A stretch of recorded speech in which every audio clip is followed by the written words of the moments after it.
Physics paper 2020 अक्टूबर नवंबर paper आपका है 4-1। हाँ जी, question number 1 Fake shows ice hockey player moving on ice. He is preparing to hit the solid disc card puck. Mass of disc 0.16 kg है. Moving horizontally across the surface of the ice at a speed of 15 metre per second. आपने calculate करना है magnitude of the momentum of the disc. तो momentum equal होता है mv. Momentum को p से show करते हैं. p is equal to mv, यानी m और v का मास और वेलोसिटी का प्रोडक्ट. मास जो है वो 0.16 kg है. स्पीड 15 मीटर पर सेकंड है. इनको आपस में मल्टीप्लाई करना मोमेंटम आ जाएगा. Second part, hockey player strikes the disc with his hockey stick and the momentum of the disc changes. यानी वो हॉकी के साथ उसको स्ट्राइक करता है तो उसका मोमेंटम चेंज हो जाता है. क्यों मोमेंटम चेंज होता है? क्योंकि उसकी स्पीड चेंज हो जाती है. Disc gains momentum of 3 kilogram metre per second at 45 degree to the original direction of travel of the disc. यानी पहले डिस्क जो है वो इधर को ट्रेवल करती जा रही थी. ये उसकी ओरिजिनल डायरेक्शन है. फिर इस डायरेक्शन के साथ 45 के एंगल पे वो डिस्क जब वो इधर को जाती है. We're going to state the magnitude of the impulse exerted on the disc and the direction in degrees of impulse related to the original direction of travel. हाँ जी, magnitude of impulse. Magnitude of impulse जो find करना है, ये जी force देखे उन्होंने दी है आपको. जो rate of change of momentum होता है ये इक्वल होता है अप्लाइड फोर्स के.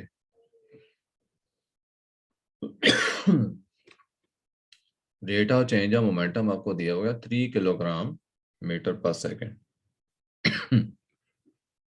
3 किलोग्राम मीटर पर सेकेंड.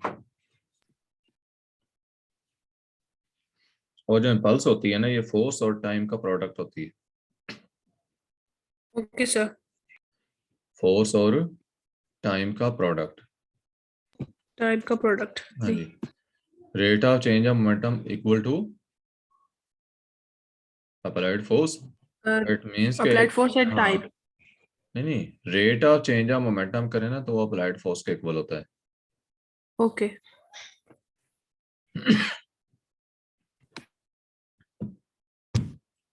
तो टाइम जो है वो 1 सेकेंड. आप 3 से मल्टीप्लाई करें. फोर्स इंटू टाइम होना ना इम्पल्स, तो वो आपके पास 3 न्यूटन सेकेंड आ जाएगा. और उसकी डायरेक्शन क्या है ये आपको दी हुई है 45 डिग्री.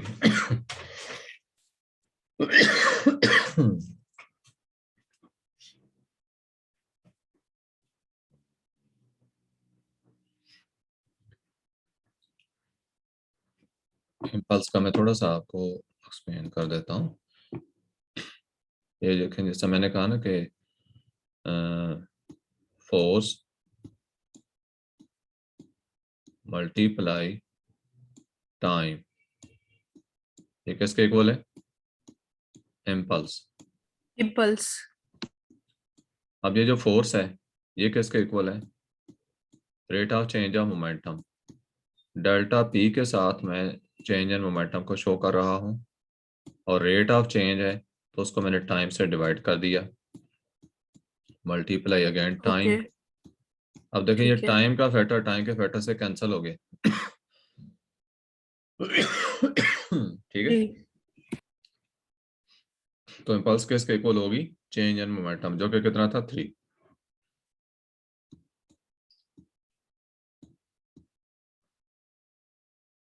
जो है ये इसकी आई वैल्यू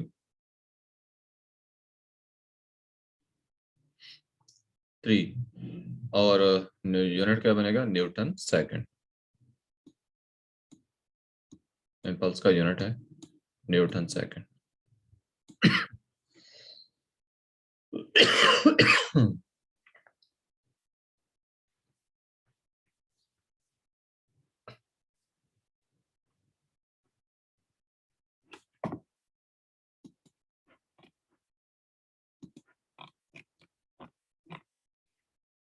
डायरेक्शन 45 डिग्री होगी to the original direction. Determine the magnitude of the new momentum of the disc and its new direction relative to the original direction of travel by drawing a scale diagram.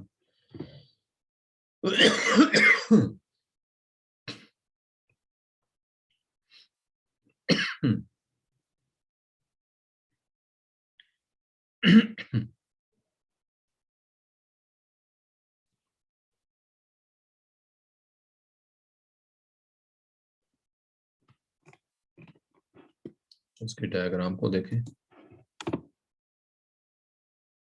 पहले ये इधर को जा रहा था.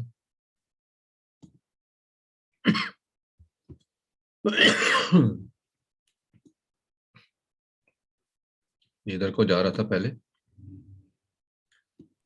उसके बाद इसकी डायरेक्शन ये हो गई है. ओके. एरोस के साथ इंडिकेट करेंगे. उसके बाद ये उसकी बनेगी. ये दोनों वेक्टर्स को आपस में मिलाएं. ये उसकी डायरेक्शन है. अब इसको डबल एरो के साथ इंडिकेट करेंगे.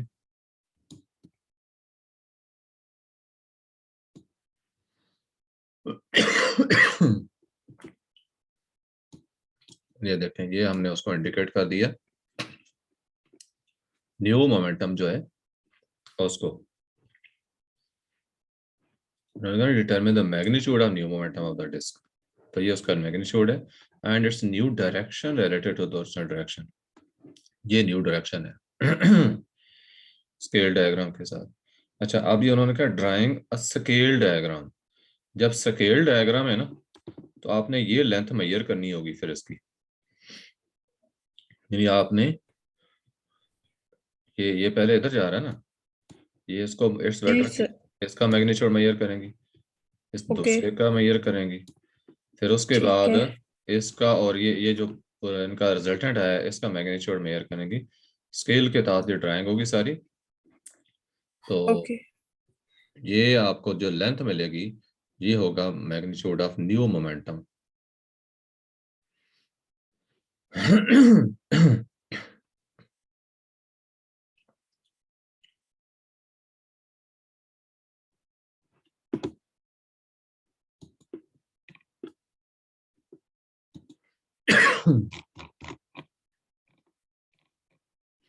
वर्टिकल ट्यूब है, contains liquid. A metal ball is held at rest by a thread just below the surface of the liquid. यानी इसमें लिक्विड फिल किया हुआ है. तो इसके अंदर ये बॉल जो है मेटल बॉल उसको होल्ड किया हुआ है यहाँ पर.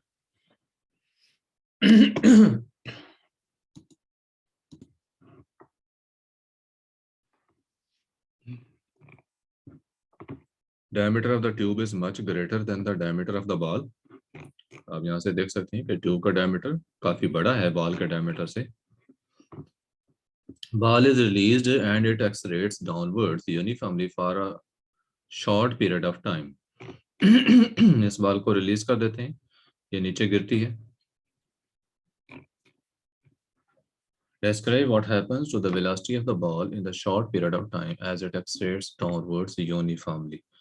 कि बॉल जब नीचे आती है तो वेलोसिटी के ऊपर क्या इफेक्ट होता है. लाजिम बात है वेलोसिटी बढ़ेगी. जी सर. टाइम के साथ साथ वेलोसिटी उसकी इंक्रीज होगी. तो पहले का तो यही होगा कि वेलोसिटी उसकी जो है increases at a constant rate with time. B बार के बाद reaches the terminal velocity. Describe and explain the motion of the ball from when it is released until it reaches terminal velocity. ये बाल एक्सलेरेट होगी पहले. फोर्स ऑफ ग्रेविटी उस पर लगेगी तो वो एक्सलेरेट होगी. अब जैसे बॉल एक्सलेरेट होगी तो पानी के अंदर मूव कर रही है, पानी की ड्रैग फोर्स भी उसके ऊपर पड़ेगी. ठीक है, ड्रैग फोर्स भी बढ़ेगी. फिर उसके बाद ड्रैग फोर्स और ग्रेविटेशनल फोर्स एक दूसरे को बैलेंस कर देंगी और रिजल्टेंट फोर्स जीरो हो जाएगी. बॉल जो है वो कांस्टेंट स्पीड से आएगा। ये चीजें इसमें मेंशन कर देनी है आप। First ball drops due to gravity then drag force, Gravitational pull. हाँ gravitation pull, then drag force increases, Okay. after which gravitational pull and drag force become equal, balance each other, you know, they balance each other. Net force on ठीक the है. ball, net force on the ball is zero, and Okay. it drops with constant speed. Okay, sir. The metal ball has a mass of 2.1 gram. It falls a distance of 0.8 meter between being released and reaching the bottom of the tube. Calculate the gravitational potential energy transferred from the ball as it falls. हाँ जी, जैसे वो गिरी है तो gravitational potential energy किसके equal होती है? mgh, mgh, m उसका जो है वो 2.1 है। ये ग्राम में आपने इसको किलोग्राम में चेंज कर लेना, 1000 से डिवाइड करके ये 0.0021 किलोग्राम हो जाएगा। h जो है वो आपने 0.8 यूज करना है और g की वैल्यू आपने 10 यूज करनी है। 10 देनी. ठीक है, सबको sir. मल्टीप्लाई करेंगे तो ग्रेविटेशनल पोटेंशियल एनर्जी आ जाएगी। When the ball reaches the bottom Okay, of the sir. tube, it has speed of 1.2 meter per second. Calculate kinetic energy of the ball at the bottom of the tube. Ji kinetic energy कितनी होगी? Equal होती 1/2 mv square, 1/2 mv MV square. Square. तो m इसका जो है वो 0.20021 kg होगा और स्पीड जो है वो 1.2 मीटर पर सेकंड है। तो स्पीड का स्क्वायर लेकर जी. मैथ से मल्टीप्लाई करें, उसका 1/2 करें तो kinetic energy आ जाएगी। ठीक है, sir. Explain why the value calculated in C1 is different from that calculated in C2. C2 की ये है, C1 की और हाँ जी, C1 में आपने पोटेंशियल एनर्जी फाइंड की और C2 के अंदर आपने काइनेटिक एनर्जी फाइंड की। तो ये जो काइनेटिक एनर्जी आपने फाइंड की ये कम होगी पोटेंशियल एनर्जी से। उसकी वजह क्या है कि कुछ एनर्जी यूज हो जाती है due to friction against drag. The tube, the wall of the tube. हाँ हाँ, ठीक है. फ्लूइड के अगेंस्ट जो फ्रिक्शन थी। अच्छा, ठीक है. तो वो जो फ्रिक्शन होती है उसके अगेंस्ट वर्क करना पड़ता है, तो उस वर्क में कुछ एनर्जी यूज हो गई, इस वजह से ये एनर्जी काइनेटिक एनर्जी कम हो गई। why the value हो गई। U-shaped tube of constant cross section area contains water of density 1000 kilogram per meter cube. Both sides of the U tube are open to the atmosphere. दोनों sides क्या हैं? Open है। Open to the atmosphere. खुले हुए. हाँ जी। अच्छा, fig shows that the water levels in the two sides of the tube are equal. Water level के हैं? इक्वल है। Equal है. ये इसमें water level equal.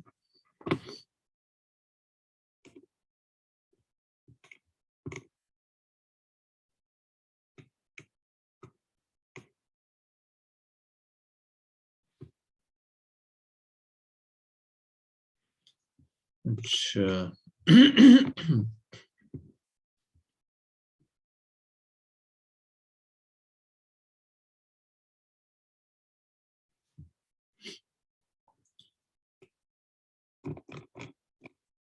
Atmosphere pressure जो है वो दिया हुआ 1 × 10⁵ pascal. The left hand side of the tube is now connected to a gas supply using a length of rubber tubing. ये लेफ्ट हैंड साइड इधर जो है ये गैस सप्लाई कनेक्ट कर दी गई है।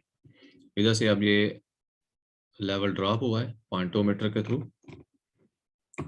This causes the level of the water in the left hand side of the tube to drop by 0.2 meter. Calculate the pressure of the gas supply. Give your answer to 3 significant figures. हाँ जी, pressure किसके equal होता है? Pressure rho g H के equal होता है, rho g H. Pressure जो है rho g H के इक्वल होता है। अब यहाँ पे आपने ये देखा है कि उसका लेवल भी ड्रॉप हुआ, तो एक एटमॉस्फेयर प्रेशर, हाँ सिंपल, अभी तो प्रेशर ही पूछा है ना। प्रेशर आपका गैस सप्लाई, तो गैस सप्लाई का प्रेशर इक्वल है rho g h plus atmospheric pressure, rho g h plus atmosphere pressure. Atmospheric pressure. Atmosphere pressure आपको दिया गया है 1 × 10⁵ पास्कल। इसमें आपने रो जी एच प्लस कर देना है। रो डेंसिटी होती है, ओके। डेंसिटी आपको दी हुई है ये, और जी की वैल्यू 10 है, और एच आपको दिया गया है 0.2 मीटर, हाँ 0. 2 मीटर।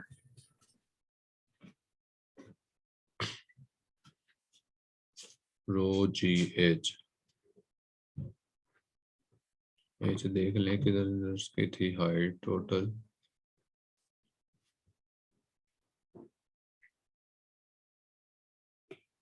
वो 1000, ठीक है, और हाइट उसकी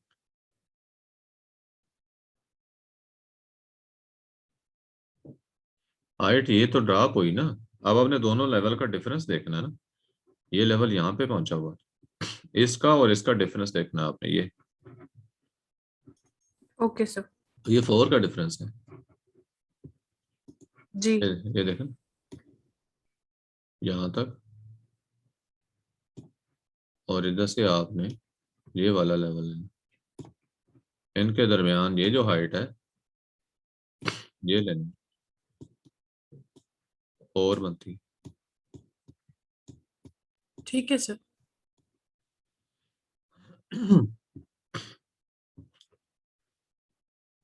4 नहीं, 0.4 बनेगी ना, 0.2 ये, इसको डबल करना है तो 0.4, तो 0.4 जो है आप हाइट लेंगे, और उसको आपने मल्टीप्लाई करना है डेंसिटी के साथ और जी के साथ, और उसमें एटमॉस्फेयर प्रेशर को प्लस कर देना है, तो ये गैस का प्रेशर आ जाएगा।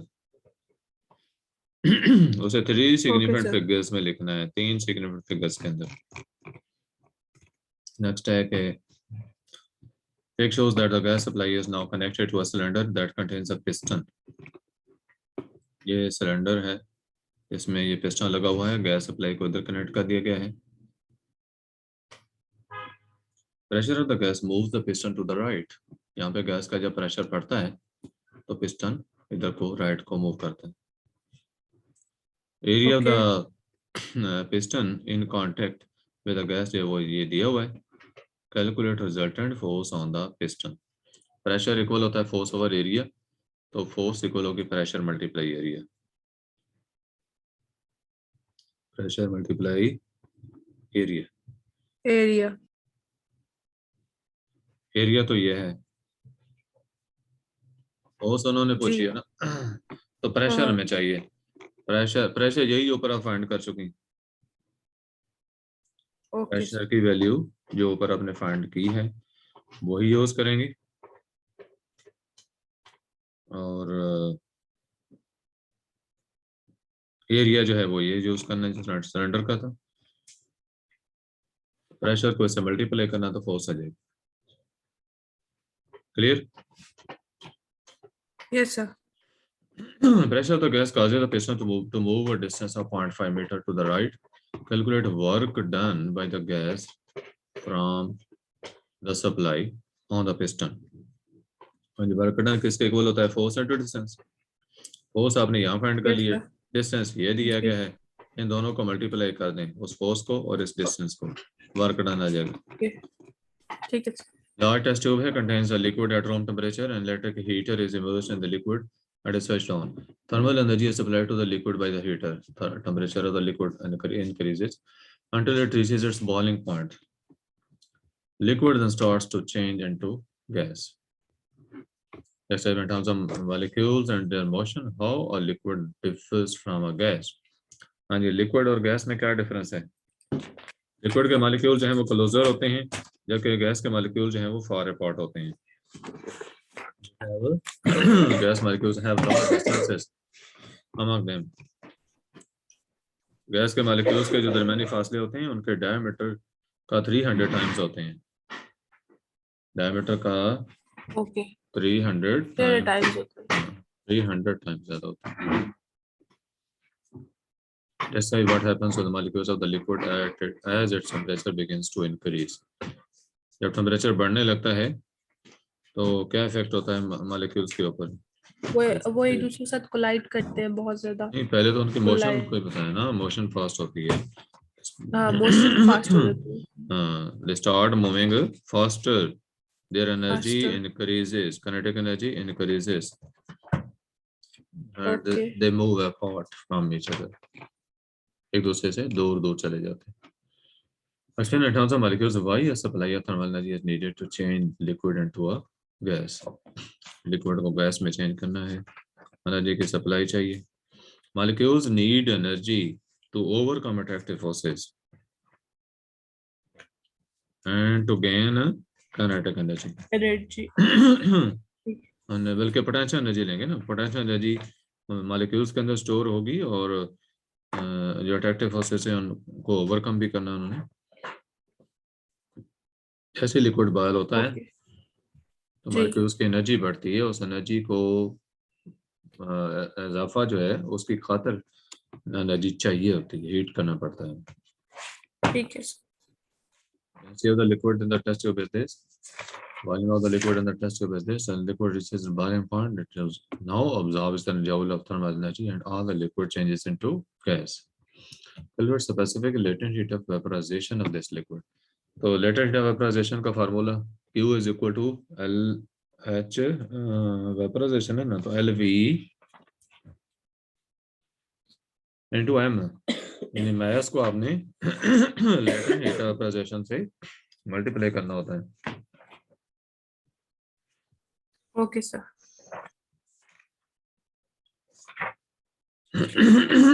तो जब चूंकि आपने लेटेंट हीट फाइंड करनी है, वो किसके इक्वल हो जाएगी?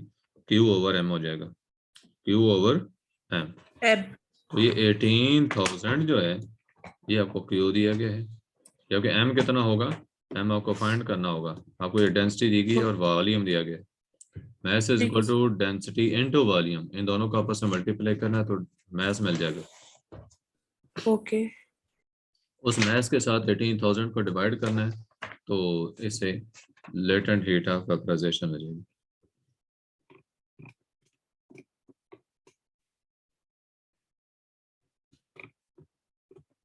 Next, metal container used to cook food. Metal container has thick walls. Hot cooking oil at a temperature of 120 degrees centigrade is poured into the container. Hot cooking oil जो कि 120 degree पे है उसको container में डाल दिया गया. Outside surface of the container gets hot.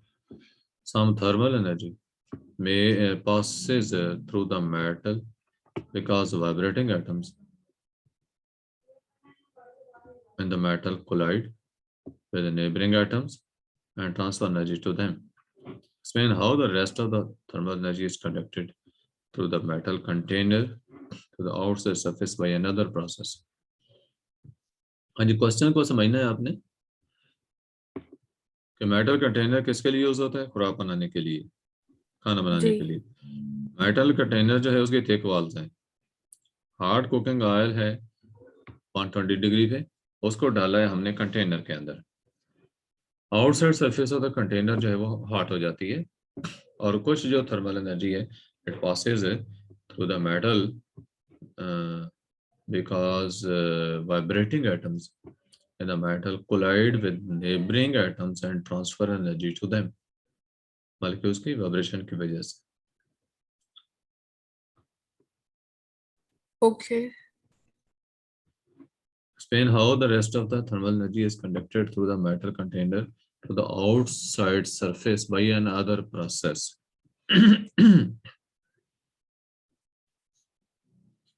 हाँ जी, एनर्जी कैसे ट्रांसफर होती है? एनर्जी ट्रांसफर इलेक्ट्रॉन्स के जरिए होगी ना, मेटल है ये, तो इलेक्ट्रॉन्स जो हैं वो ट्रांसफर करेंगे energy. Okay. Electrons are free to move, electron freely move move. करते हैं, they will transfer this energy.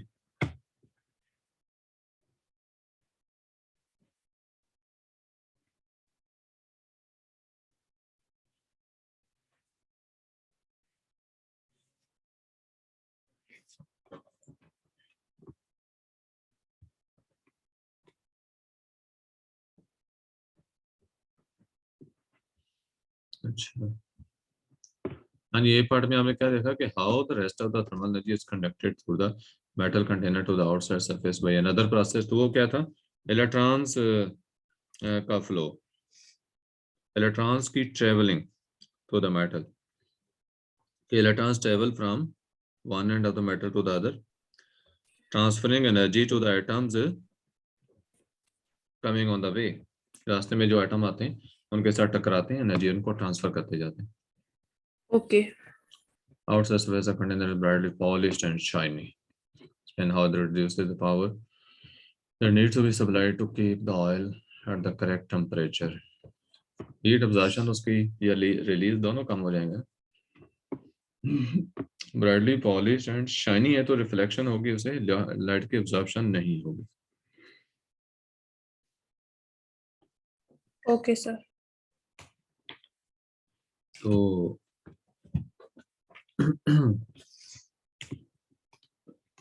इसमें how reduce the power that needs to be supplied. आप देखेंगे थोड़ी एनर्जी सप्लाई करनी पड़ेगी उसको गर्म रखने के लिए, आयल को गर्म रखने के लिए। रेडिएशंस का बता देना कि रेडिएशन से इसकी जय हो जाती है।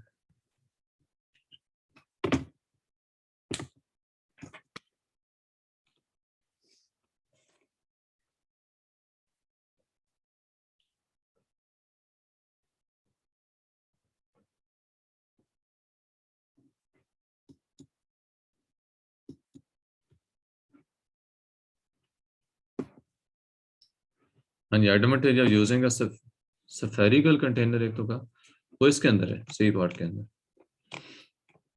A metal container is spherical. The spherical container has a small surface area than a long thin container of the same volume।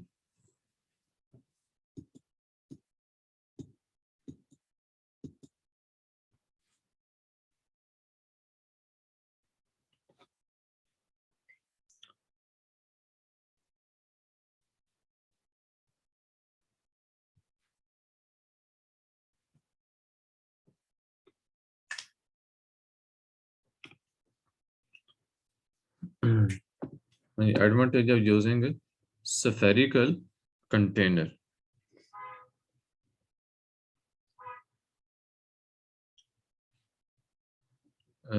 इसमें देखो कि जो हैं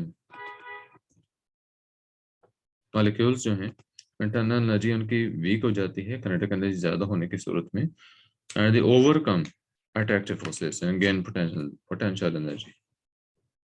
okay sir.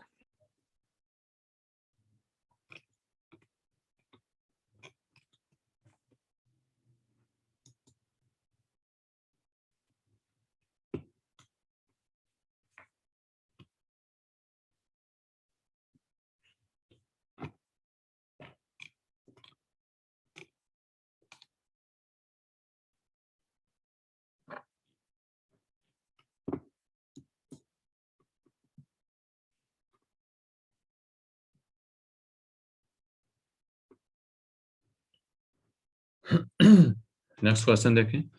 This shows shallow tank viewed from above। ऊपर से देखा गया, the depth of water is different in the two parts of the tank। It shows crust and troughs on the way that pass from left to right। As the wave passes from one side to the other, direction of the waves changes। Explain why the direction of the waves changes in the way shown direction जो waves की है वो इस direction में क्यों change हुई है?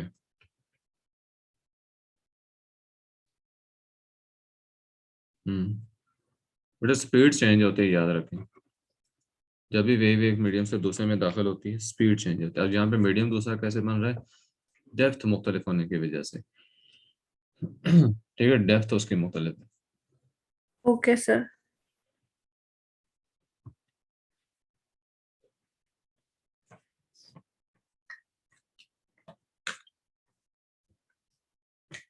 ये देखे ना, यहाँ पे डेप्थ बहुत ज्यादा है, आगे डेप्थ कम होती जा रही है, मुसलसल कम होती गई है। जी सर। तो इस वजह से उसकी स्पीड कम होती गई, तो तभी reflection.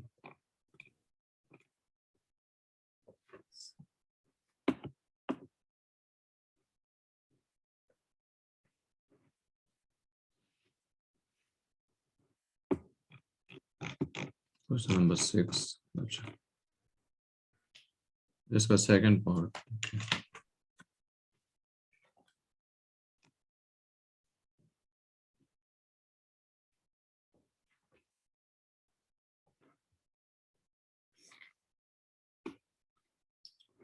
And the speed of the wave in the left hand part of the tank is 0.3 nanometer per second. Using the information determine frequency v is equal to f lambda। ये question होती है। Okay sir.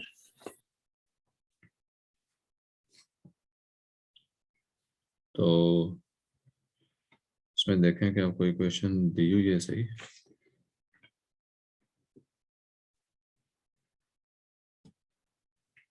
आयु ये use है, ये question है तो mistake use कर। v is equal to f lambda।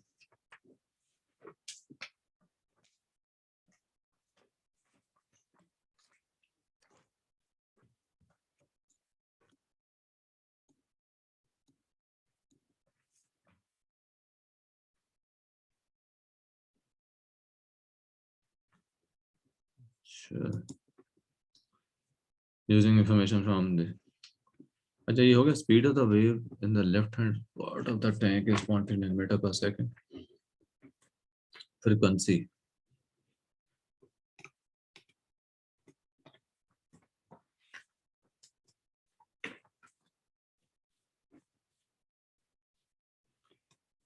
wave passes from one side up to the other. Direction of wavefronts changes. Explain why the direction of wavefronts changes in the way shown.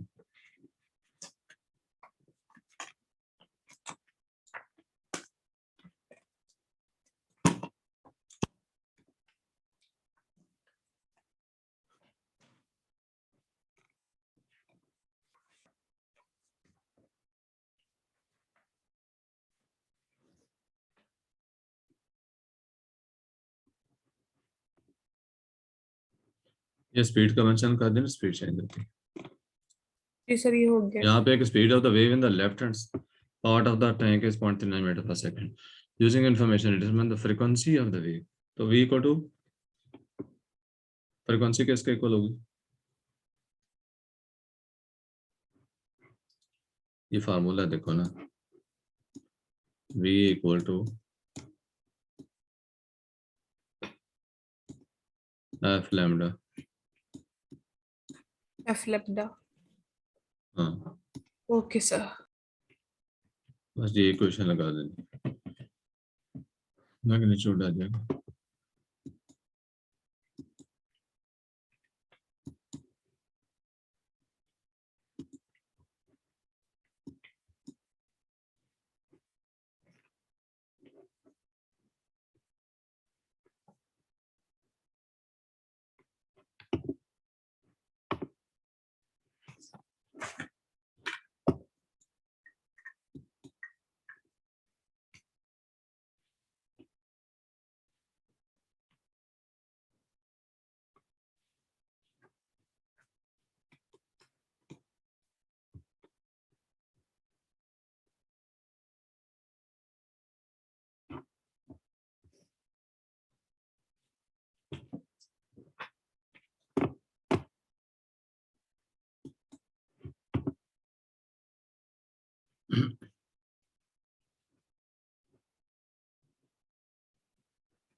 Next question देखें इसमें।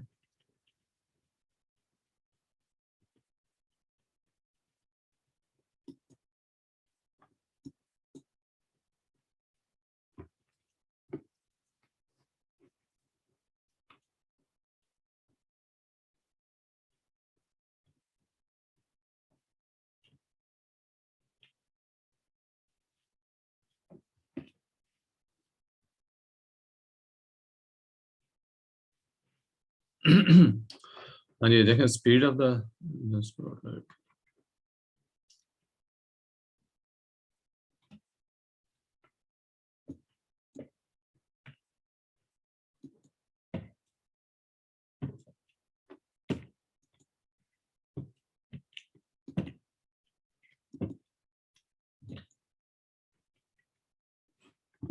हाँ जी, speed wave की कितनी है थी, v equal to F lambda.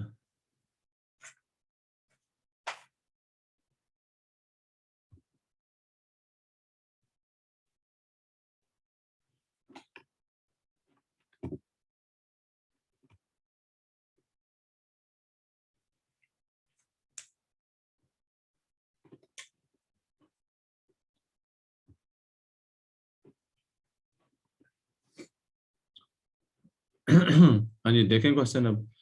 Speed आपको दी हुई है left hand part of the tank में 0.39 metre per second. Use the information determine frequency of the wave. F is equal to क्या होगा, वी ओवर लैम्डा। वी है 0.39 और lambda इधर पीछे आया हुआ है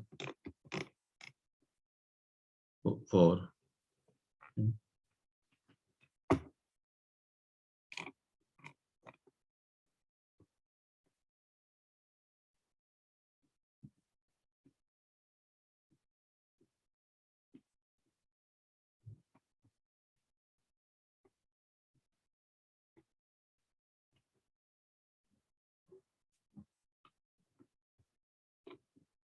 ये क्वेश्चन है, why the direction of the wave front changes in this way.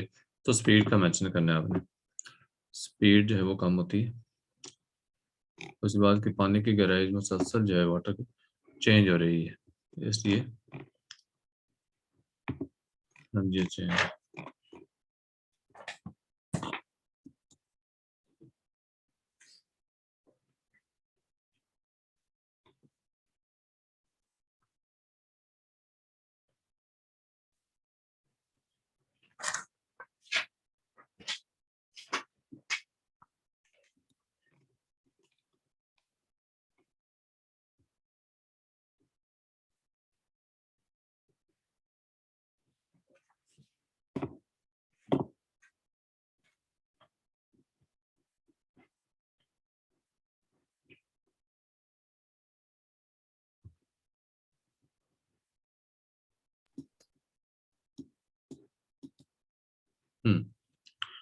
Next,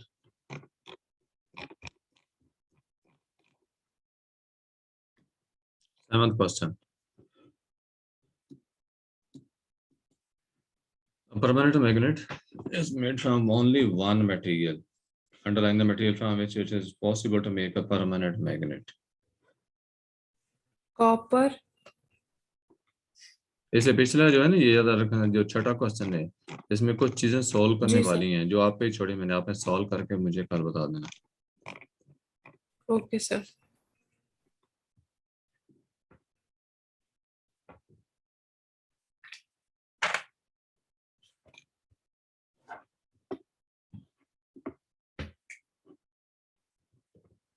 permanent magnet का बताया कि it's made from only one material. Underline करना है आपने मटेरियल को। Copper sir.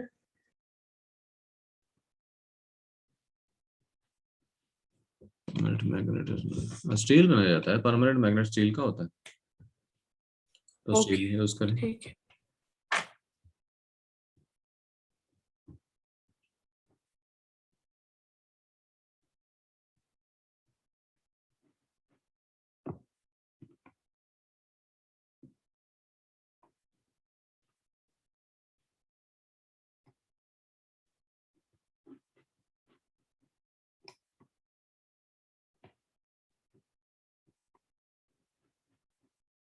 हाँ जी, next question के electron source produces a narrow beam of electrons that all travel at the same speed. Electron source is placed at a vacuum in a vacuum and a beam of electrons travels vertically downwards. Fix shows the beam of electrons before it passes between N pole and S pole of the magnet.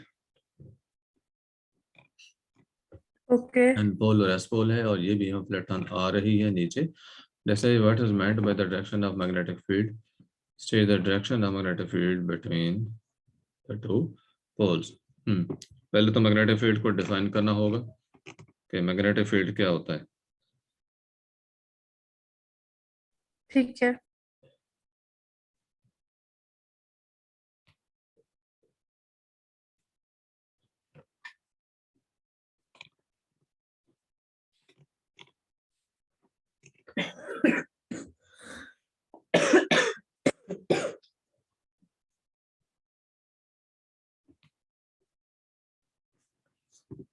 अच्छा.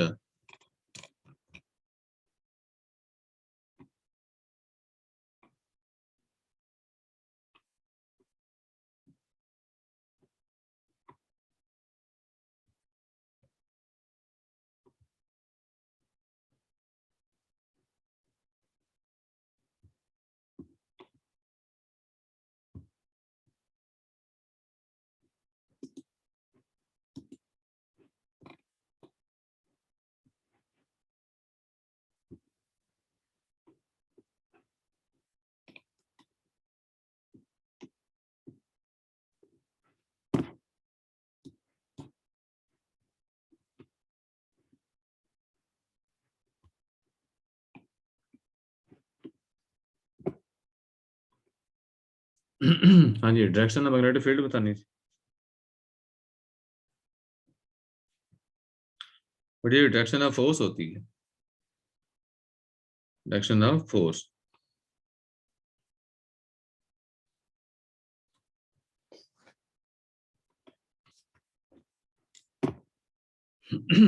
Just say what is meant by the direction of a magnetic field. Say direction of magnetic field between the two. इसका मतलब क्या है? तो ये क्या होती है? ये फोर्स होती है जो नॉर्थ पोल के ऊपर जो है कोई भी बच्चा जाएगा तो लगेगा. नेक्स्ट क्या था वो भी देख ले. Next if the explain what happens to the beam of electrons in the magnetic field between the poles of the magnet. Poles of the magnet के दरम्यान से गुजरती है तो उस पर क्या होता है? देखिए उसके ऊपर फोर्स लगेगी. फोर्स उसके ऊपर जब लगेगी नॉर्थ जी पोल पे एंड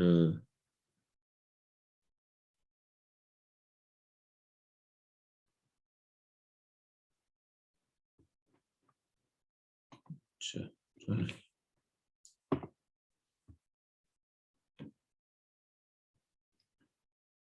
तो नॉर्थ टू साउथ डायरेक्शन में ये फोर्स होती है जो मैग्नेटिक फोर्स है. North to south south direction को में फोर्स लगेगी उसके ऊपर. नेक्स्ट है कि beam consist of particles beta particles and gamma rays. Explain how magnetic field में be used to separate the alpha beta gamma. बिल्कुल सिंपल है. अल्फा बीटा गामा जो है इनको हम इस फील्ड के अंदर से पास करेंगे और बीम जो कि डिफ्लेक्ट होती है वो नोट करना. अल्फा पार्टिकल डिफ्लेक्ट होते हैं ठीक है सर और अल्फा पार्टिकल्स की डायरेक्शन क्या है? सर वो पास थ्रू निकल जाते हैं सर उसमें से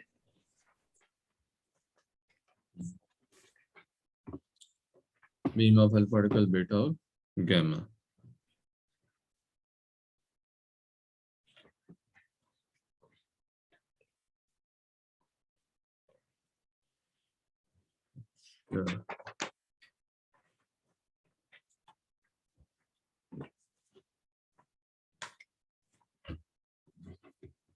How a uniform magnetic field may be used to find direction.